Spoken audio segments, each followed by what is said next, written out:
On various Reddit threads, users have been asked to recount the creepiest things that they and/or their friends have ever experienced. Here is a short collection of those stories. Some of these are fairly disturbing, so viewer discretion is advised.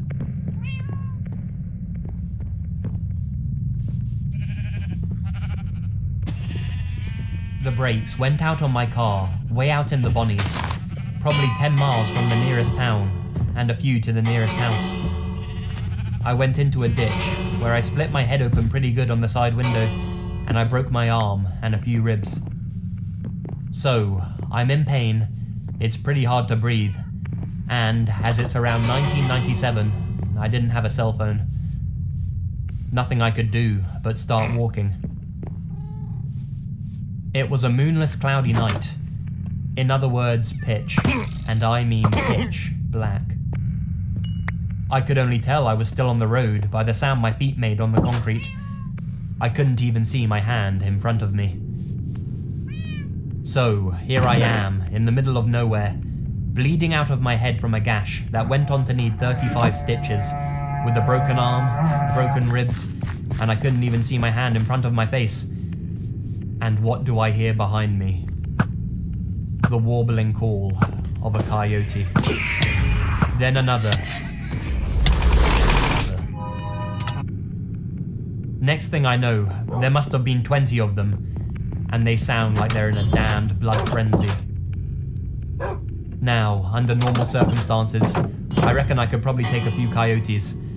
But I can barely lift my broken left arm, and even moving my right arm makes my ribs light on fire. So, I realize I'm in a very serious amount of trouble. Nothing for it but to keep walking.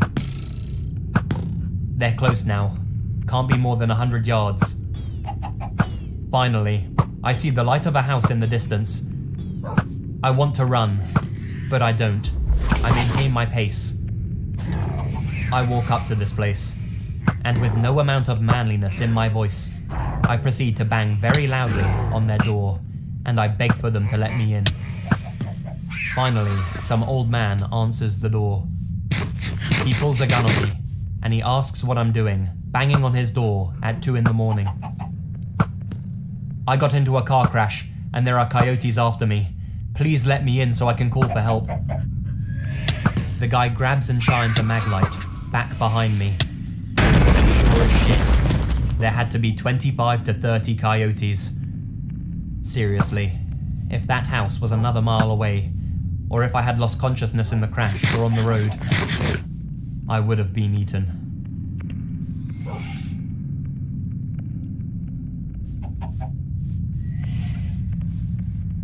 I was heading to the store at around 2 a.m. I worked late night shifts, and I saw a guy pulled off to the side of the road, and he was jumping around in a pure panic, trying to flag down a car.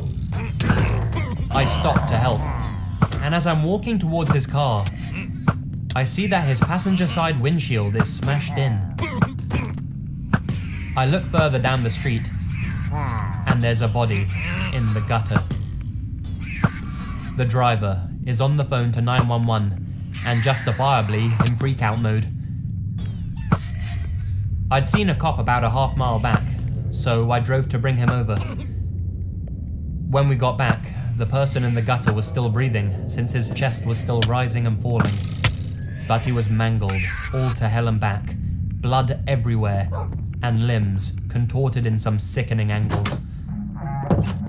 I don't know why, but the officer touched his neck to check his pulse, and the guy's head just rolled backwards like his neck was jelly, and some brain matter fell out of the back of the guy's skull. This horrible slurp sound that melons make when you cut them. My passenger started throwing up. The driver started crying and screaming. And the cop and I just locked eyes for a weird moment before he said, "Fuck." Then he stepped back. The cop looked to be about my age at the time, in his early 20s, so I think he was feeling about as helpless as I did. It turns out that the police were in the area, looking for a guy who kept jumping in front of traffic.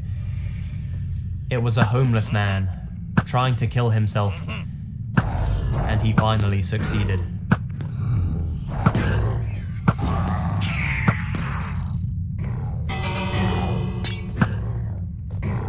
I was on vacation in Ithaca with my boyfriend at the time. We had literally, I'm talking about 10 minutes, just gotten into town and stopped at a suspension bridge near Cornell's campus. I'm terrified of heights, and so my boyfriend was coaxing me step by step over the bridge. It was gorgeous, and we stopped at the middle to take a picture. On the side we had come from, there was a parking lot with steps leading to the bottom of the gorge.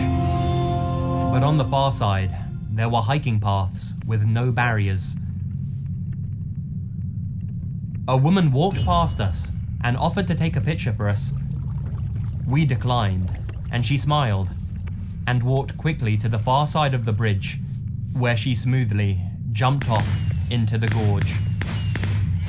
There wasn't a second of hesitation. It was almost like she expected the path to keep going. The sound of a person hitting the ground from a jump like that sticks with you.